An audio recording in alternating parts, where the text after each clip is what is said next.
Yay. My name is Revolution McKinnis. This is the big interview on the RevMech Live channel on Haps CO now. It used to be Haps TV, Haps News. It's just happening.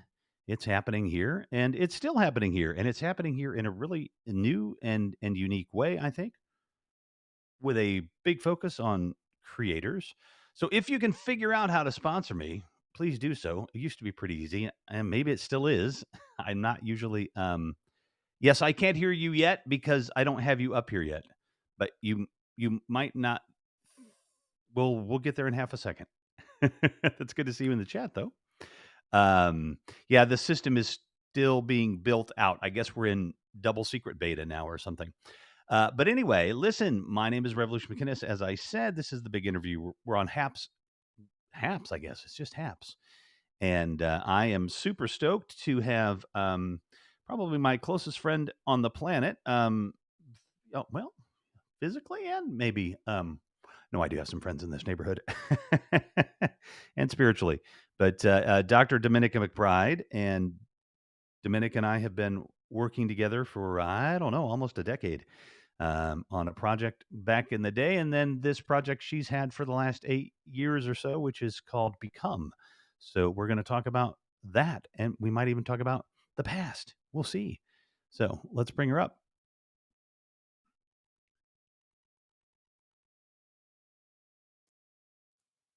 What up, D? Hey, can Oh, you you hear can hear me? me? I can hear you. Yeah. You can Might need to be a little louder. Are you being quiet because of your? you can't hear me? I can, but let me see if I can boost your audio though. Okay. Because I can boost my audio, but can I boost your audio? No, you can boost your audio though, I think. You see the little microphone button there? Mhm.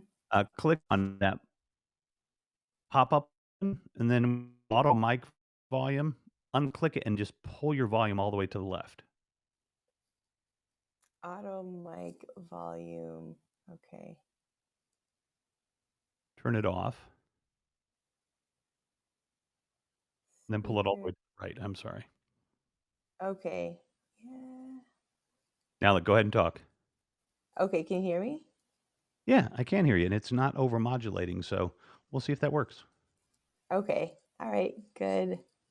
Oh, it is over-modulating a little. So, Oh, okay. pull it back down to, like, halfway between 100% and whatever it goes to. Okay. Is this better? I think so. Yeah. How you Okay. doing? Okay, good. Whew. There's a lot going on. There's a There's a lot going lot on. going on. Oh my There's always a lot goodness. going on, and Yes. everybody can still see my pie plate here, so that I'm using to reflect my light because 'cause I'm trying to figure out the new format here. I could make myself a little shorter. Ooh, but if I move myself that way, then the pie plate goes away, but then do I have to move this way? I'm not even gonna worry about it. How are you doing? What's going on? Oh my goodness, there's so much going on, but exciting stuff. Like a lot of it is super exciting. Like just going into this future towards vision, like the original vision of Become and an expanded clear vision as we've done the work and reflected and new team members have come on. And so I'm just really excited about like our future and also the future in general. I know that there's a lot of horrible things that are happening and really painful and difficult things that are happening. Mhm. And at the same time, there's this swell of like people's minds opening and people's hearts expanding. And so it's like as we stretch towards one end, we're also stretching towards the other. So that gives me some like odd hope that Some you odd know hope?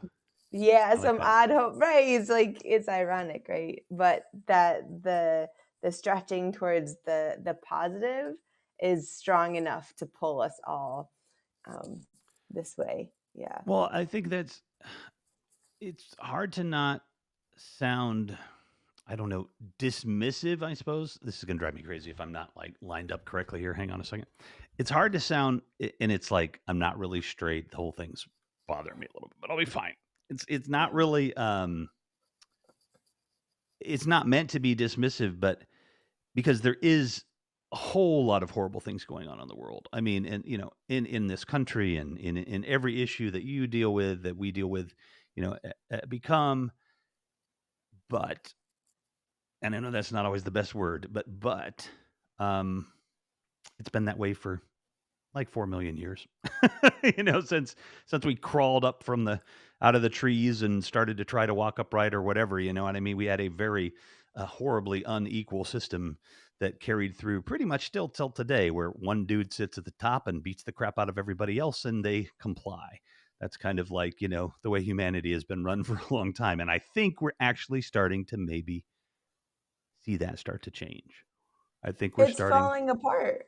It's like Mhm. that, and there's many people who are seeing the flaws, like the just cracks in that system that we didn't see before, that the collective didn't see before. And then there's all these opportunities opening up for people that they don't have to stay in that system, right? They don't have to stay under that person Mhm. or that group. They can actually start their own business or organization, or go off on themselves, or Uber it or shipped it, or there's just more options for people now. And given the pandemic and the way that so much has happened with the civil uprising, that we're seeing now that we can start to shift, and that these things are falling apart, and that in it falling apart, we can be a phoenix, right? Like we can create this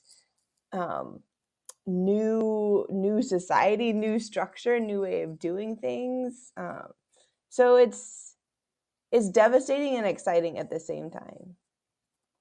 Yeah, I was having a conversation, well, last night with Zola, my friend that was on here, and she's got actually we should get becoming Zola. We'll get that Oz Creative, um, the work they're doing with empowering people out on the West Coast is really cool. So we'll have to get together, maybe have a little meeting with them at some point. But this is just going to be half my show and just half a catch up with D, and then or 25% catch up, 25% what we're supposed to talk about, 25%, whatever. Because we just don't. This is probably the only way we get to talk to each other right now. Um, other than in I've an been thinking actual about, like, meeting. we have to, like, get together. That's, like, on my list. Like, get Yeah, yeah, together yeah. with Well, I still haven't us. seen your house, and we're all going to be vaccinated now, and all that stuff. So we'll get all that figured out. But Yeah, but I was talking to Zola last night, and we were talking about this stuff a little bit, and the the opportunities are huge right now for everybody that is in um, a good position. You know what I mean? Everybody that's, all these people that are able to, hey, I'm just going to quit my job. I don't want to work for the man anymore. And some of those folks, don't get me wrong, they really are sacrificing. They may be working at a grocery store and they don't want to put their life at risk or whatever. But, there's a lot of people that are just kind of comfortable and be like, honey, one of us will quit because we don't want to work for the man anymore. But you keep working for the man, whatever it is that they're doing. But there's still a whole planet full of people, a whole country full of people that, that are not positioned well to succeed with what we're doing. And I really am, like I said, excited that I actually think that we are starting to see the the patriarchy, the white patriarchy, the white supremacy and white privilege and everything be made aware of. But it's such a sticky wicket. It's a tricky route because which way to go, how to maneuver, what to do. So in terms of what you're seeing, because you've been doing this for 8 years, especially in Chicago, but you've been all over the country, um, and what you know is happening with the protests and all of these trials and the black community and it's not a monolith, so the different aspects of the black community and all of this work and everything about the patriarchy and all that, like, what do you see all that, how do you see all that right now? I know that's a lot, but what does all that that's a look like? lot. That's a lot. I'll have to boil that down. Um, like, what does the change look like? Yeah, What does what do the you see might be transition look coming, or like? do you see, where do you see the weaknesses? I mean, go through that whole thing because, the weakness, of course, one of the weaknesses that comes up for me being a middle-aged white man in this work and trying to support the work, and even with this program trying to create a platform that then can have other people on the platform that's voice can be heard that might not be able to be heard because I have a little bit of a platform. But there's a lot of just moving parts in all of this stuff right now that is happening, and we have I think we have a massive opportunity to succeed, but I think there are places where we could probably do better, or not even do better, but how can we bolster, shore up, tighten up, strengthen all of this stuff that's happening, right? So even instead of me right now I'm kind of picking it apart just by thinking not where it's weak in that it's a bad thing, but where it's weak that we can make it stronger. Because I think one of the things that Become does is we're able to come into communities and do that, right? Help the community see that. But from your perspective of everything that you've seen, especially since COVID and all these changes that we're seeing, where do we need to get stronger to make this movement continue?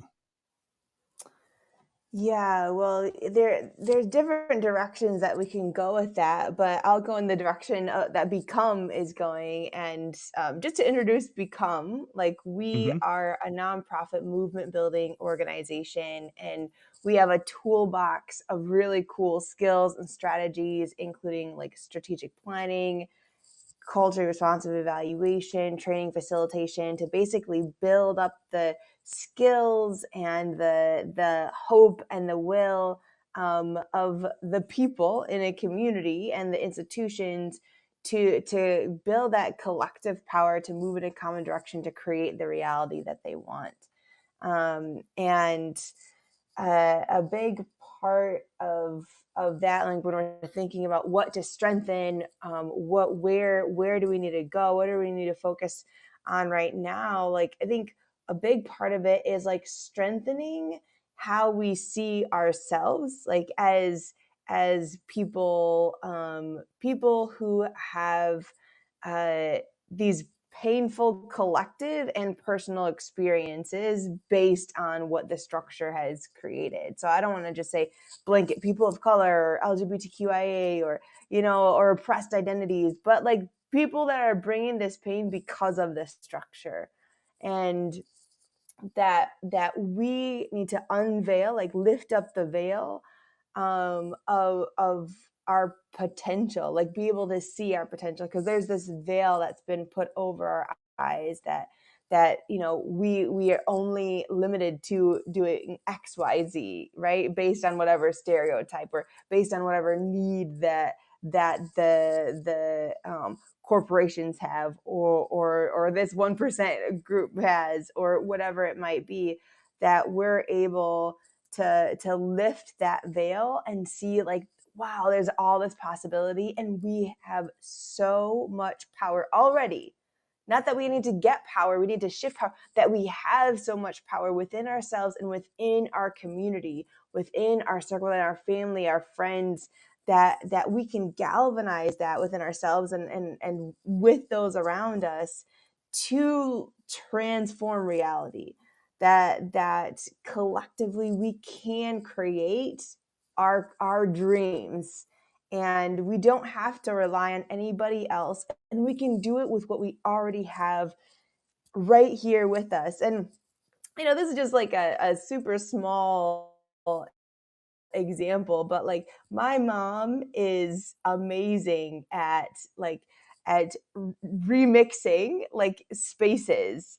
She's an artist and she's never formally trained in interior design, but she just has this knack for it. And she'll come into a space and then she'll like transform it. She'll move things around and she'll find things that like we think were trash, and she'll like make it into something beautiful, and she'll like put it up, and then the room is transformed and it's beautiful and it's feng shui and you feel so good in it. And you're like, I didn't buy anything. I didn't buy anything. I didn't look for anything outside of the house. It was all right here already. I just wasn't seeing it. Right. And so like lifting up that veil so that we can see the abundance that already exists right here, right now, within us, within the people around us, and that we can tap into that and move. And so And be too. I think that's important. Like being is key too. So being and moving with that. And I think that's one of the main things that we need to strengthen is our ability to see our potential more clearly, and then to move together like in unity towards that, towards realizing that. That I think that describes it.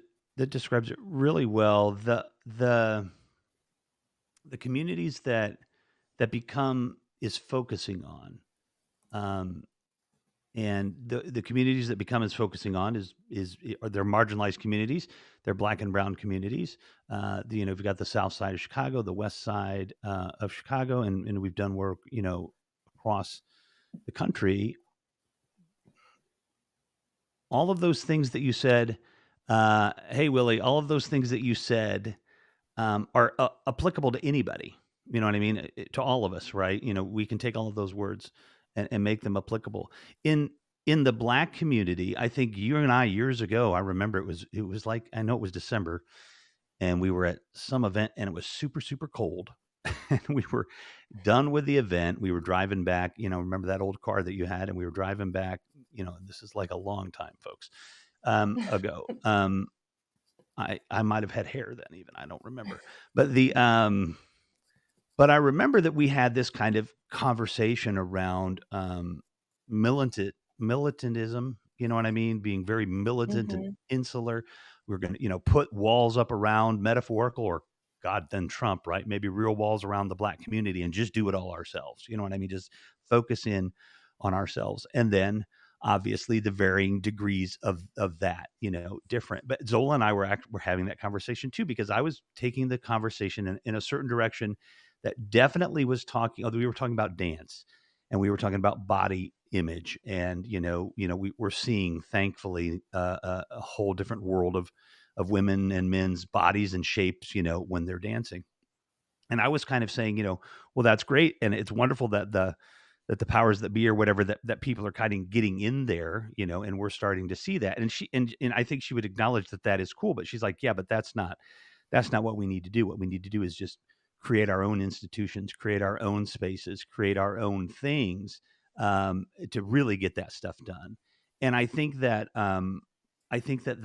struck me as the kind of the difference between what an ally would be and what a co-conspirator would be, right? So the co-conspirator needs to be the guy on the art board of the Joffrey, right? And he's on the board of directors or whatever, and they're pushing for more diverse dancers, right, at that level, to change things. And that's like, let's say that's like 25% of what's happening. But then the other 75% are, people of color, saying, you know what? Yeah, ballet is this French thing. It's really cool, but we're going to hybridize it or whatever. Or we're going to take our thing or whatever and do it that way. But I think for people to kind of be able to just kind of delineate what the missions are for different communities and different peoples and how you can help, I think is really important too, because that's really what I saw when Zola was saying that. It's like, well, look, my perspective was this, and it's an accurate perspective, but it's one angle. And so, how do you feel like, does that kind of feel like the way this should be, the way that it feels? Do you think the Black community should put those walls up? Should they take them all down? What does all this mean in terms of this getting done as it relates to all of us? Again, a big tough subject, but something people don't talk about very much, I don't think. Yeah, this yeah, that I've gone both ways over the years, and as you know, and with so like one, seeing humanity as humanity, right? Like there's different ways that we need to see this. We need to see us all as just humans, and we are all interconnected, Which we are. regardless of nation, regardless of state, regardless of color, regardless of history. Like we're all interconnected, and so um, we have to have that human and humane perspective. And then we also have to respect culture and lineage and what that does and what that brings, to a moment, to a group, because there's so much strength or there can be a lot of times so much strength in culture and practices and traditions and history and what has been passed down physically and spiritually from generation to generation. And then we also have to acknowledge the structures that have been created to quell and to oppress groups of people, and why we're seeing things the way that they are today, which is just totally out of whack, totally unequal, and oppressive even to people that even don't, that might not even think that they're oppressed, but that's a whole other subject. So I think part of it is seeing the complexity in all this, one, and then two, in a more practical way, that like, let's start with where we live, right? If you live in an area that's diverse, that has many different cultures, people, ethnicities, right? Then be in that space. If you live in an area that's predominantly Black or predominantly Latinx or whatever it might be, like, let's be with our neighbors, let's be with our families, and let's like be in this interdependent, interconnected journey of healing and of like reaching our potential and of uplifting each other. So let's start with like what's around us, whatever makeup that is, and so that we can collectively like transform, we can collectively thrive where we're at.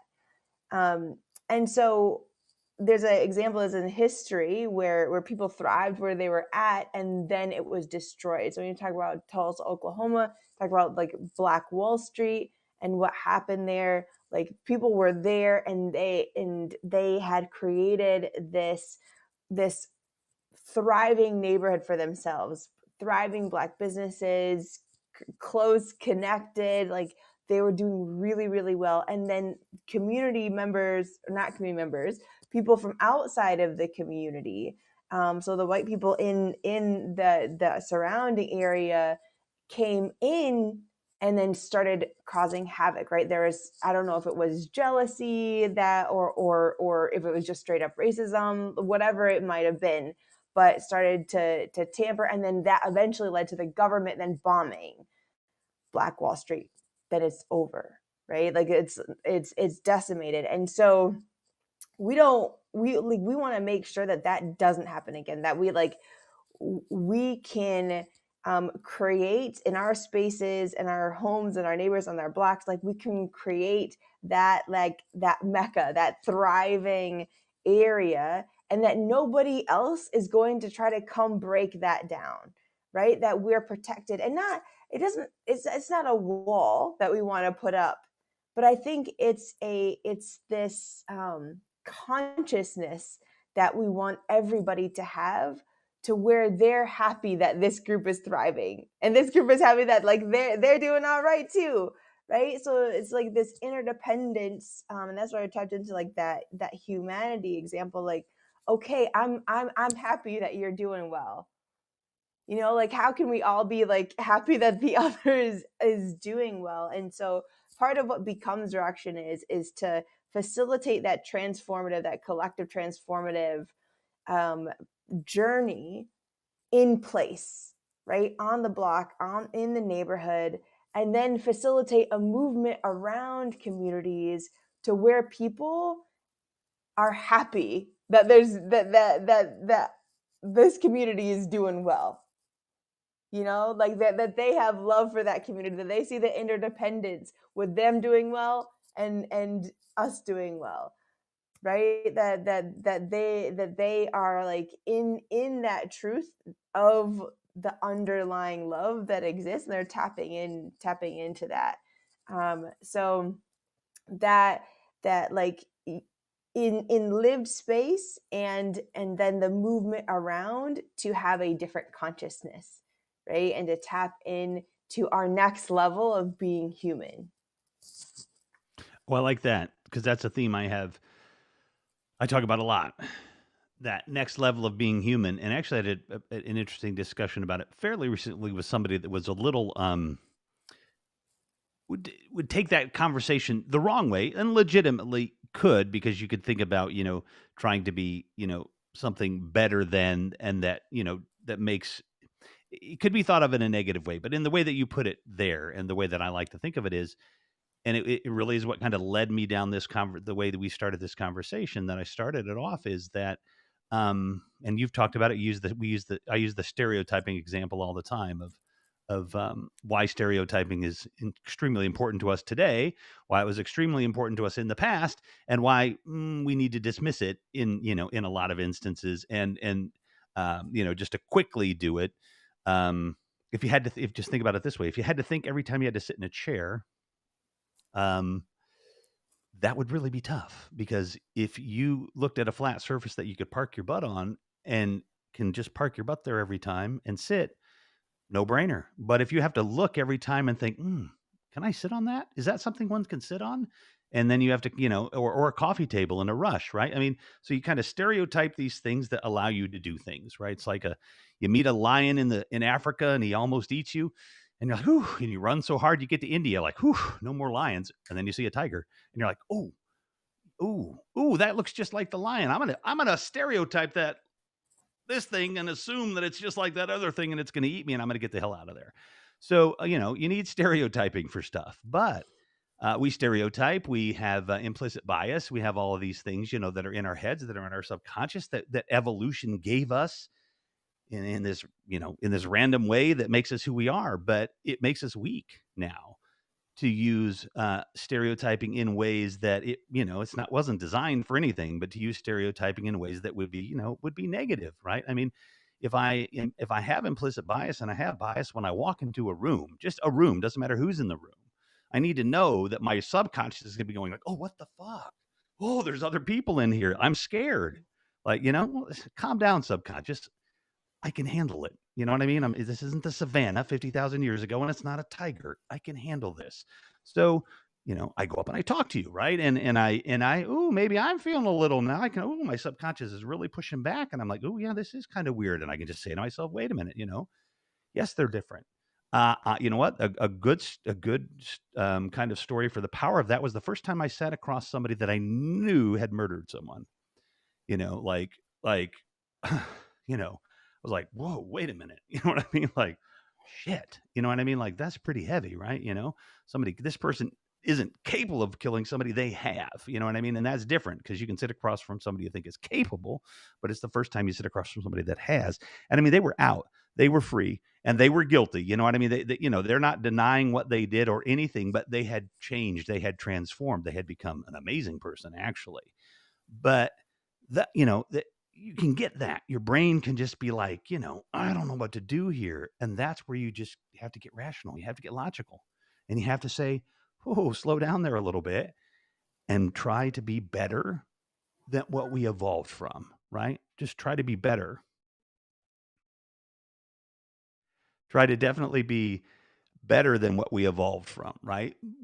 Move up. You know what I mean? Yeah. We're not going to get rid of stereotyping or implicit bias for humans won't live long enough to get that out of our brains from an evolutionary perspective. We might be able to do it with some kind of, future genetic thing or whatever. But I mean, we're kind of stuck with who we are. So we really have to consciously strive to be better than what gave us who we are. I know. I mean, that's And there are some like really practical ways to be better in that way, right? Like when we're talking about implicit bias, we're talking about automatic stereotypes that come up. That I think one is relationship building with different people, and real mm-hmm. authentic relationship building. That's number one. Like that will help to shift your stereotypes. Spending time in other communities with people to help to shift stereotypes, but then also um, this is an exercise super simple, like that can transcend different types of stereotypes, and like the way that like our amygdala or that emotional part of the brain gets triggered to say like, oh, we should be afraid, or we should get angry, or whatever it is. It's like triggered, is like meditation, like just like 10 minutes of meditation a day. Like when we engage the meditation, we engage our frontal lobe, like the executive part of brain that helps us make decisions when we engage that in meditation, right? Like consciously bringing our mind back to the breath or back to some sort of, statement, mantra, whatever it might be, whatever type of meditation you do, but it helps us to focus. That frontal lobe, that when it gets stronger, that helps to like curb the amygdala. It helps to like to dampen the amygdala response to whatever that potential, like what you think is a threat, when it actually isn't. So that even that simple exercise every day can help to curb our implicit bias. Well, that's good. I think having those ways to tackle it and to understand it and to absorb it. I mean, I guess to me in a lot of ways it's like therapy. I really realized I think the most important power of therapy to me is just having a non-judgmental space to be able to talk. I mean, CBT. You know what I mean? To me, that is what it is. Like I've known my therapist for 3 years. My therapist knows me really well. In fact, I joke with her. I'm like, wait a minute. Now we just spent the last 5 minutes talking about business, and we kind of came up with a good idea. So you're going to have to bill me as a business consultant for that last 5 minutes, not as not as a therapist, right? I mean, so it's fun, right? We know each other well, and so she knows the way my brain works, and she redirects me. But I mean, her style it works really well. But just having that space to just kind of talk. And not have that judgment is huge. And so when you're kind of teaching people about this and trying to share with them those differences, like you talked about relationships, another good example is, you first come across me and, you're walking down the street and you see me and you're like, ooh, he's handsome. He's about a 6 though, but he's got potential. He might be a kind of a good looking guy. He's about a 6. But then you get to know me and you get to know my mind. You're like, "Ooh, that dude's a 15. He is gorgeous." You know what I mean? Because our perceptions change, right? It works in the other way too. I've met very attractive people, and I'm like, by the end of the day, I'm like, "Oh, wow, what was I thinking?" You know what I mean? Like, oh my goodness, they're not cute at all anymore. But I mean, so just letting people know that this is the way that our brain works and these are the kind of things that we need to do and talking about it I think is huge because people just don't have a lot of time to do that. And so building those relationships will do it for you. If you surround yourself with people that are different than you, your brain, your subconscious, my subconscious is two things: scared shitless and an asshole. That's what my subconscious is. And so my subconscious will even be like, oh yeah, okay, I like these people, this is cool, or whatever. And they're like, what was that noise? Okay, whatever. But you know what I mean?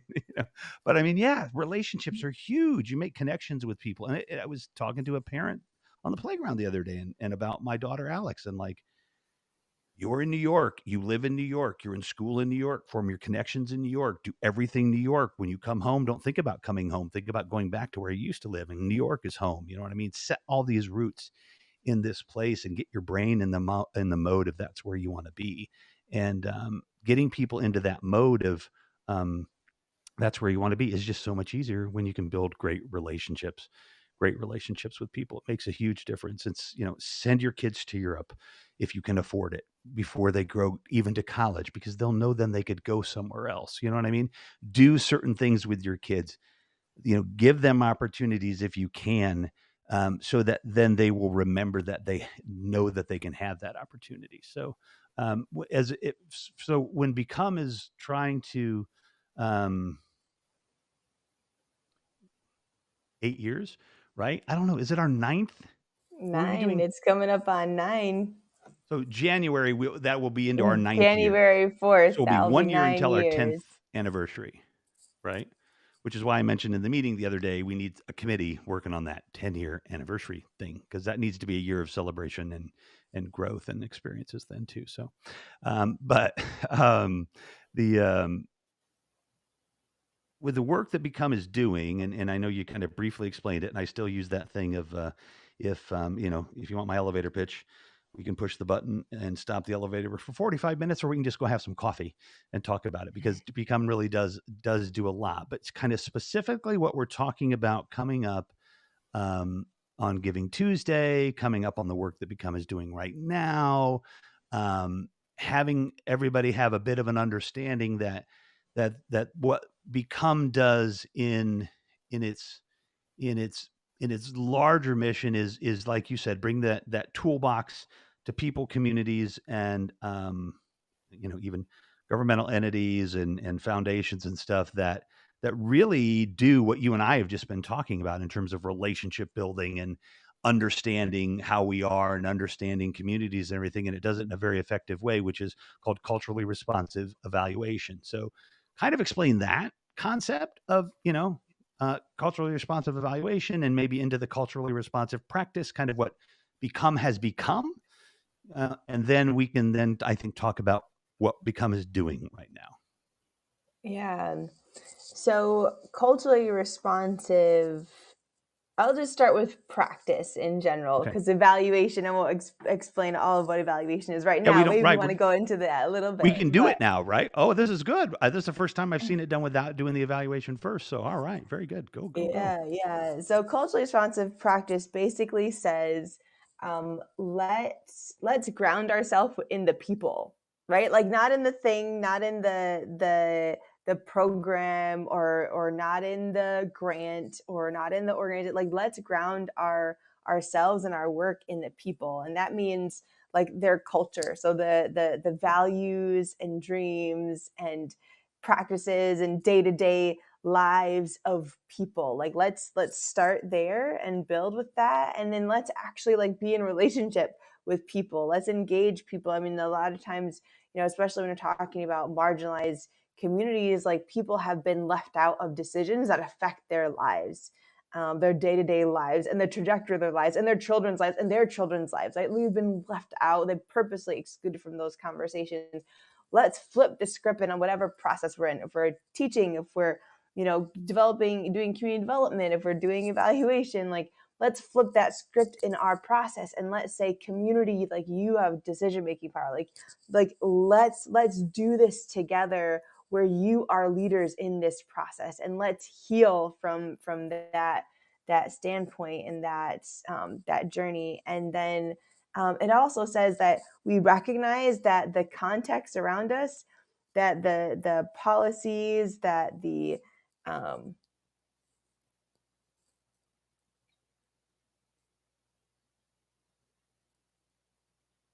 oh, I'm still live. Sorry. Rev just okay. I didn't know that I was still live and Rev was not live. Hopefully he's able to come back. But for all of you who might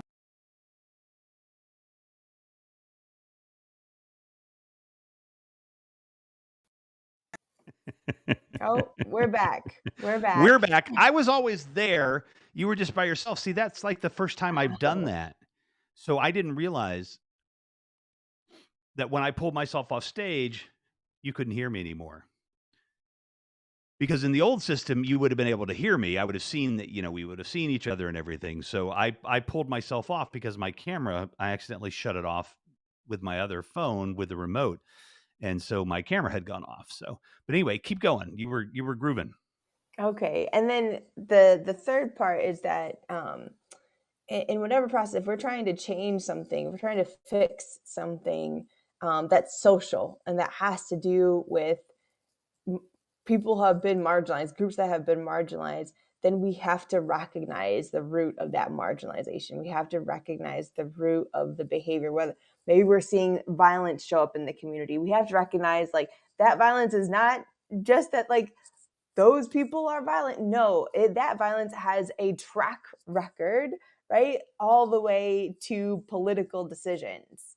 And so this youth, if this youth is engaging in violence, the reason why that youth is engaging in violence not only has to do with like what's happened within that youth's life, but it also has to do with something that happened and was decided on way before that youth was even born, that led to Hmm. that youth doing that in that moment. So we have to recognize like the root causes of issues, and that those root causes are often linked to socio-political decisions, often linked to policy level decisions that has segregated communities, or that has decimated housing projects, or that has created laws that shut certain groups out.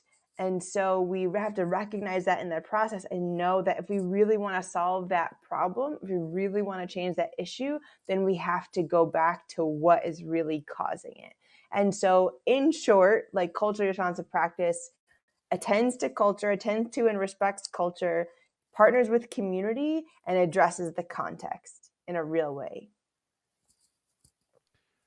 Um, so what does that look like in action? In action, so I'll give an example from work that we've done on the South Side here in Chicago. Is the South Side community neighborhood. So Chicago is broken up into like 77 different neighborhoods, and so this is one neighborhood on the South Side that we've been working with since the beginning of Become. And this was an organization, a really involved organization in the community that worked with youth. And we partnered with them to apply culturally responsive evaluation to their work. They were doing violence prevention work. They were doing some like academic achievement work, some wellness work with youth. We partnered with them. And we partnered with them and the community. So we partnered with the youth, the parents, and the staff members at this organization. And we basically like said, this is what like research says helps with youth development, right?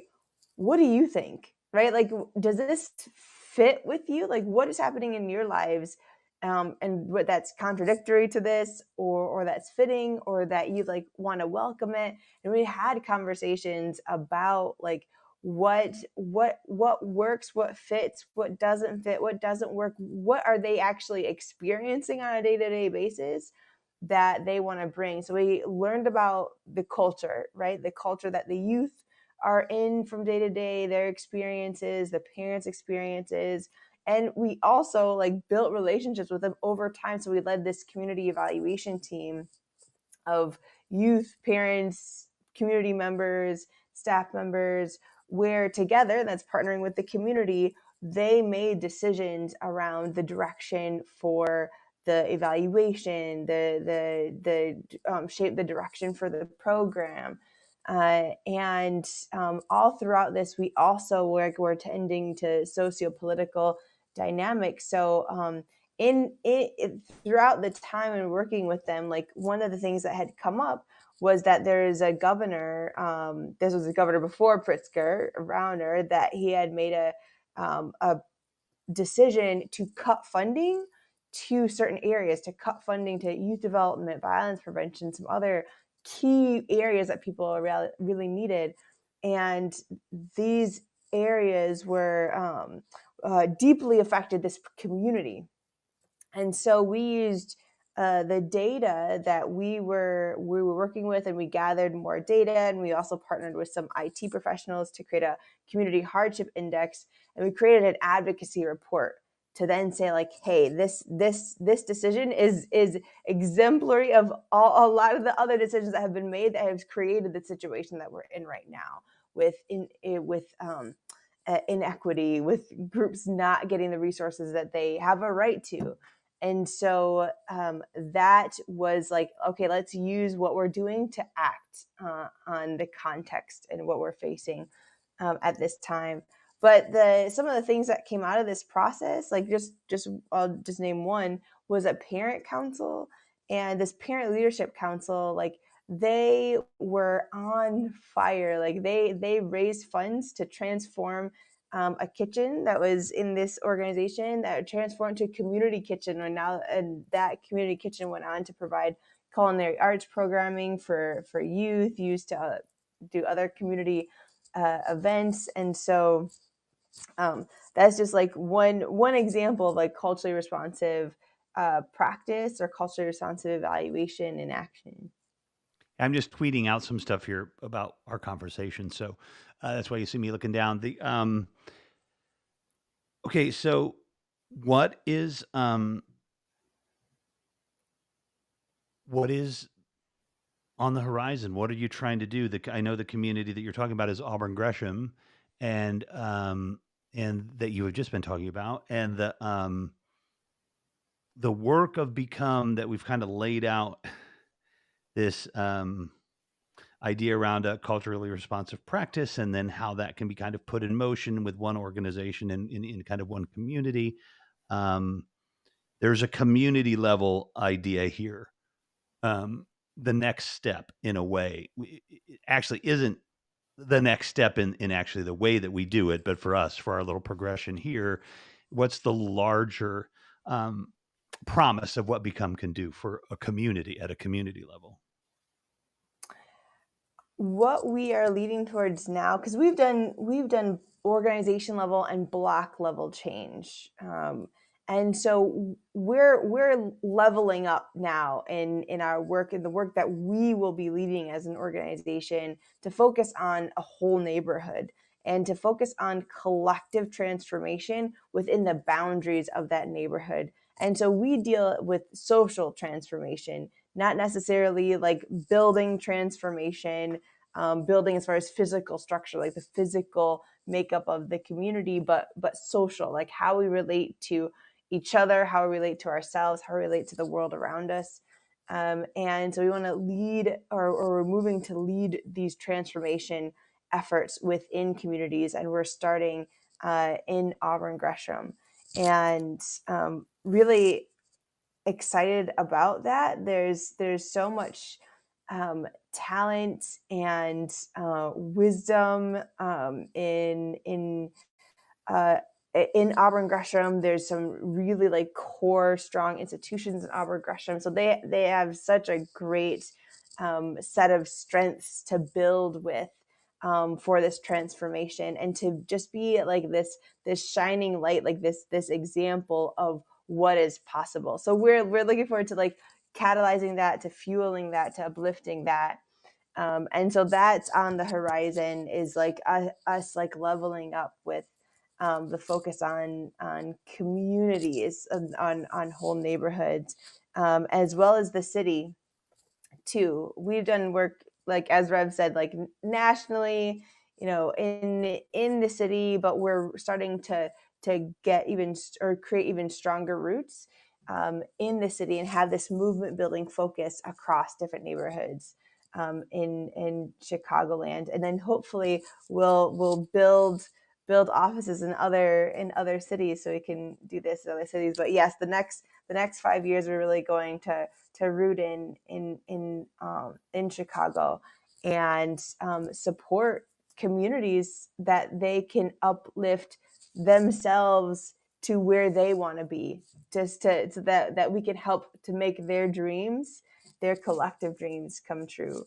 And So, so oh, I was going to say, because we talk about that a lot. We've talked about a lot over the years about communities doing what they want to do, right? Seeing, having their community look the way that they want it to look, and I think it makes a lot of sense when you put it that way.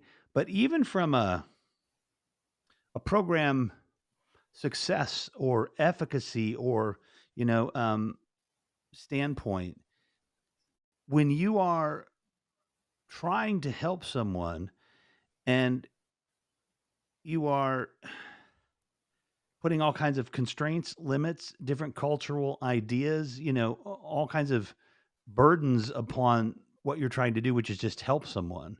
Um, the idea here is to help someone do something. I'm trying to think of an analogy that's very simple, and I was trying to think of, like, they say, if you want to feed somebody, how does it go? Whatever, you give somebody a fish, no, or teach them or to you fish. teach them to Yeah. fish, right? Yeah. Um, but you wouldn't, I guess, teach somebody in Cambodia, let's say, um, to in no, let's just say 40,000 years ago. you know, you wouldn't teach somebody to fish by going back in time and bringing a fancy rod and reel with you. It doesn't. You teach them to fish, but they're not going to have the tools, right, to be able to do it. Maybe they would even see the rod and reel as something dangerous or something. You know what I mean? It's outside of their understanding or culture, so they would reject it. But if you found a piece of bamboo and some vine, or however people fished, 10,000 years ago, and you showed them to fish, that way, or you showed them the concept of fishing and they could figure out how to do it. They just needed to know that it could be done. You know what I mean?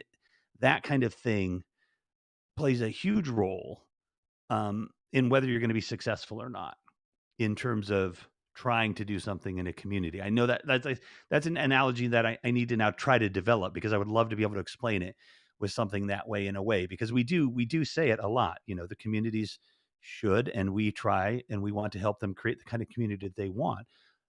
And even though that sounds really great and the right thing to do and the moral thing to do, it's also a very effective thing to do because you know trying to build trying to build a building to put 50 families in when you don't need a building of 50 families. You only need five, or you actually for some other reason need 10 buildings with five families in it, maybe because of the soil, whatever. But I mean, like, you really need to know what the community wants if you're even going to be able to help them. I mean, because if you don't know what they want, then you're putting on it what you think they want. And we've seen that in philanthropy for a couple hundred years. We can throw a ton of money into a community. And in fact, Austin gets this number thrown around that I've heard over the years. Like, they have pumped 20, 25, $30 million a year in Austin for years and years and years and years for programs, and things haven't changed. Maybe the problem is you're trying to fund things that don't make sense in the community. You know what I mean? That don't make sense to transform communities like Austin with their needs. You're coming with your ideas from Winnetka and all your money, but nothing is happening. So, anyway, that's kind of what I just want to reinforce too when this is trying to be done with communities. Because it's not about what I think and my money that might be able to help you.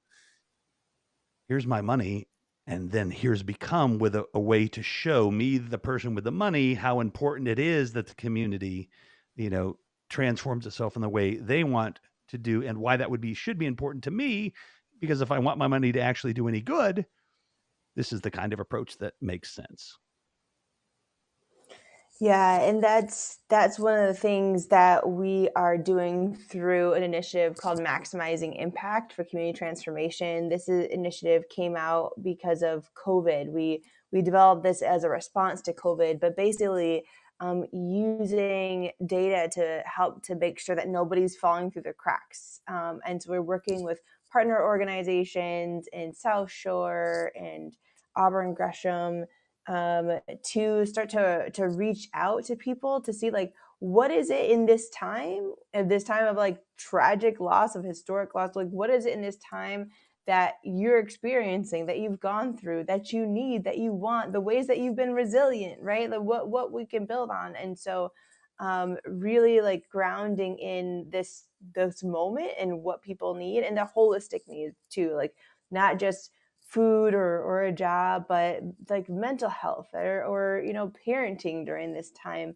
and then also like how does recovery look from here? What do you want it to look for, like, from here? And so we've started to have those conversations with people, and taking that data to inform, like, okay, how do those needs actually get met? And so through Maximizing Impact, we're helping people to help more people in and through this time towards community transformation. And so we're doing a Giving Tuesday event, and we're actually going to be doing a Giving Tuesday event on the eve of Giving Tuesday, and then as well as on Giving Tuesday. So it's going to be live on Giving Tuesday Eve, so November 29th from 7 to 10 Central Standard Time.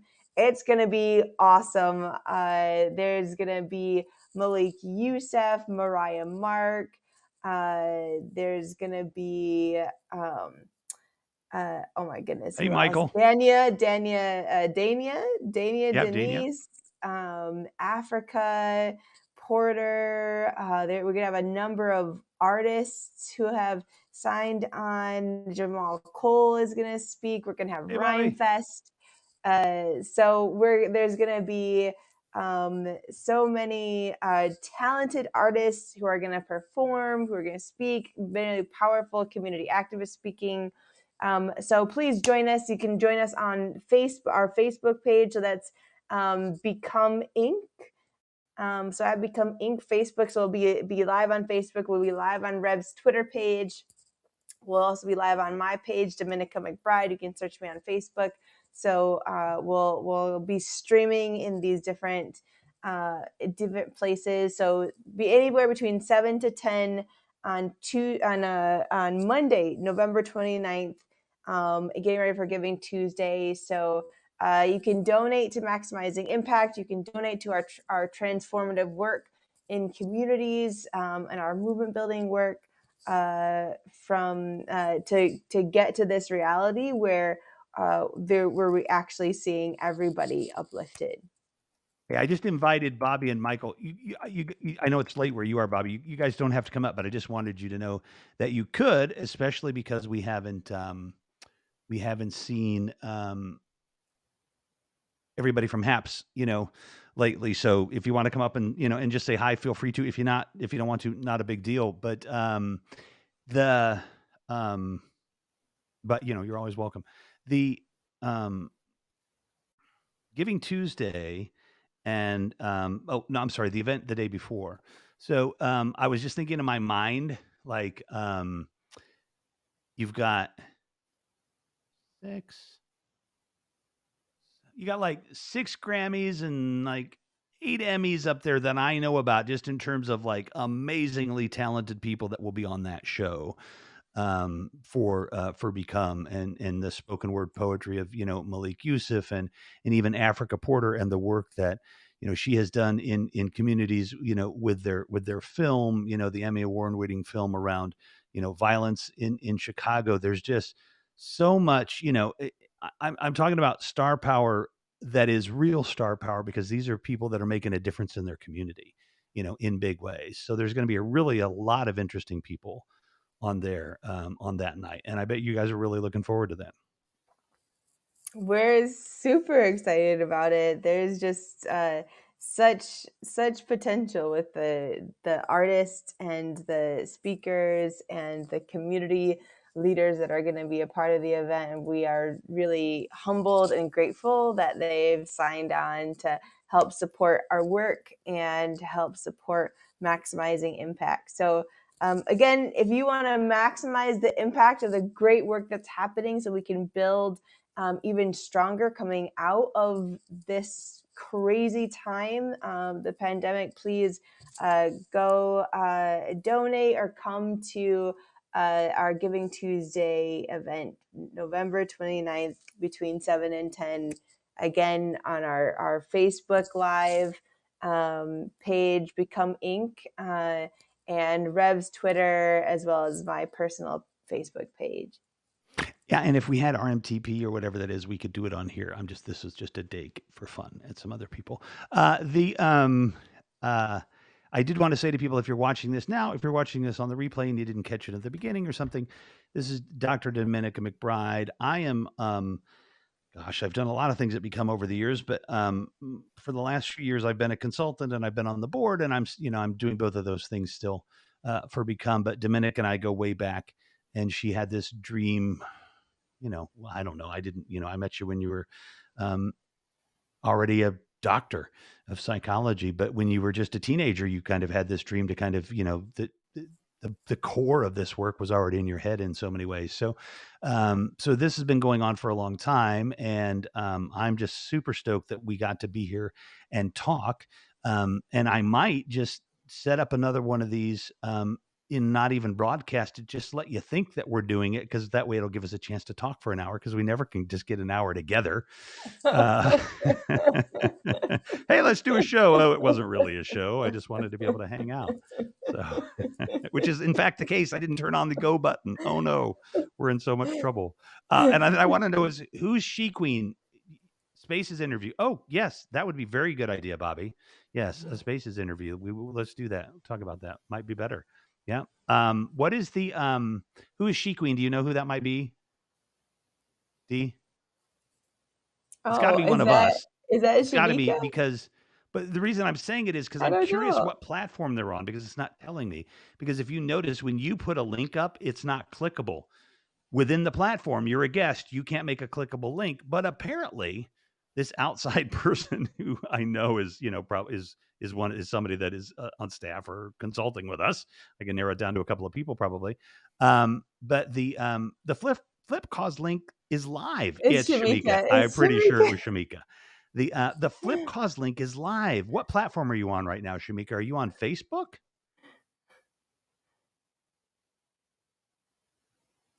I can click on the link. Oh, okay, cool. You're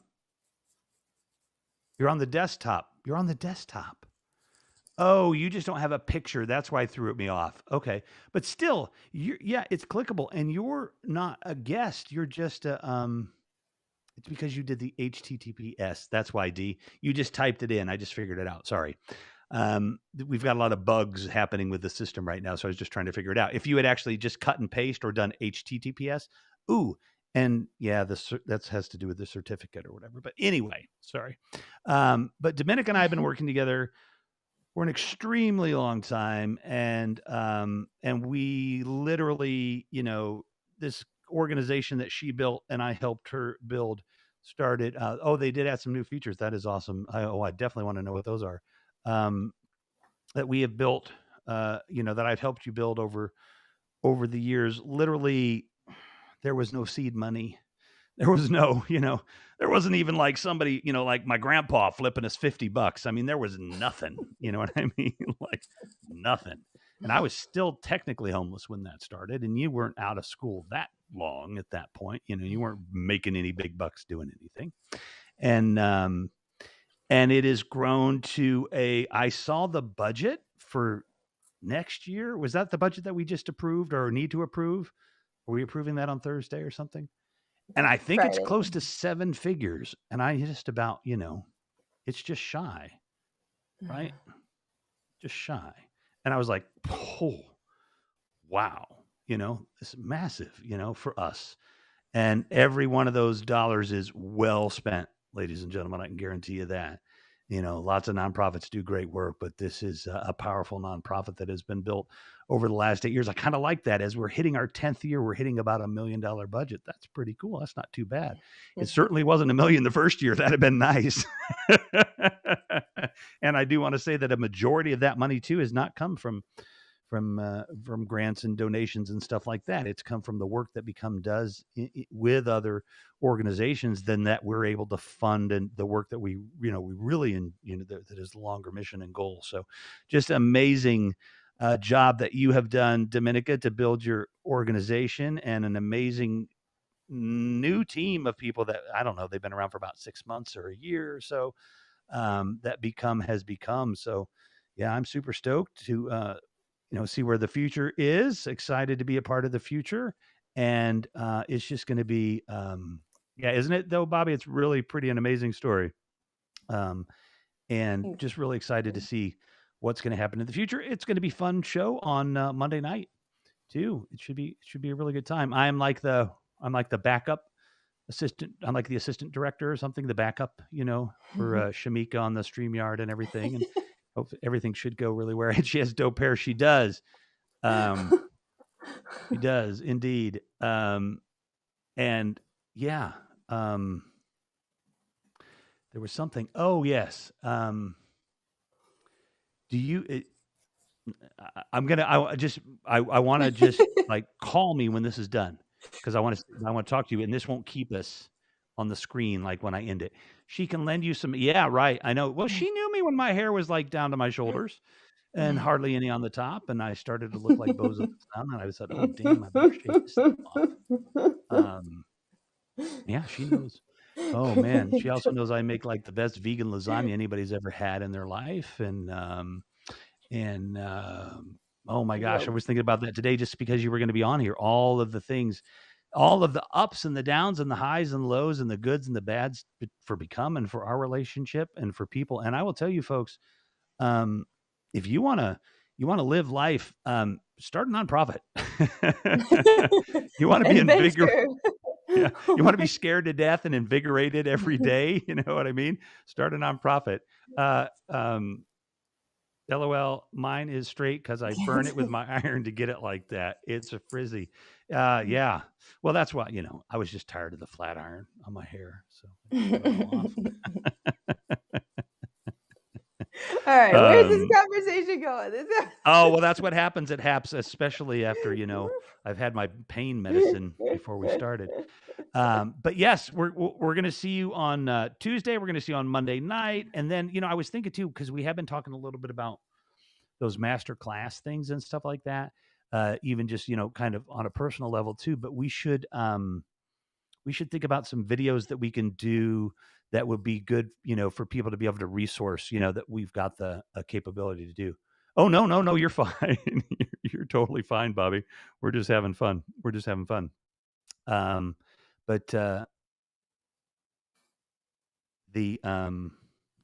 big deal here, folks, is that for that relationship building piece, Dr. Dominica McBride built this nonprofit really on a lot of things, but the main thing is being able to develop relationships with people and being able genuine relationships with people and showing them you that vision can be realized if they can change. Right? We've changed so much over the years and grown and amplified everything that's been done. And so, just connect with people. Even if you're on the edge right now of of just frustration with something along these things we've talked about, you know what? Just go find some people that are a little different and just get to know them. Doesn't even really matter who they are, as long as they're a little bit. Is it my audio that's cracking? That's not good. I'll have to take a look at that. But yeah, so thank you, Dee. This was fun. This was fun. Thanks for opening this space for us.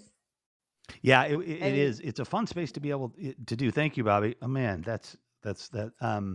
It is. It's a fun thing to be able to do, to kind of just be able to talk about these subjects in a space like this. So, hopefully those little ones are asleep now. Maybe, hopefully. Yeah, one of them got up like several times. That's what I thought. Better now. I can hear. Good. All right, Dee. Much love to you. Love to all of you over there. Much love to you too. Yeah, thanks everybody for joining and watching. Please come November 29th, 7 to 9. Become Inc.'s Facebook page as well as Rev's Twitter. You'll find it on my Twitter. Yeah. And if I can find a way, I might try to simulcast it on here. We'll see if I could figure it out. Thank you, Bobby. Appreciate it very much. And Bobby is she's like the dean of HAPS. She was here before HAPS was HAPS practically. She's been here for a long time. Bobby's in London. Good night. And just a great friend. And thank you, Shamika. Good job. This will all be over by Wednesday morning and you'll be able to breathe a sigh of relief. So we'll see you all later. Thanks for watching, everybody. Good night, Dee. Good night. Peace be with you and namaste.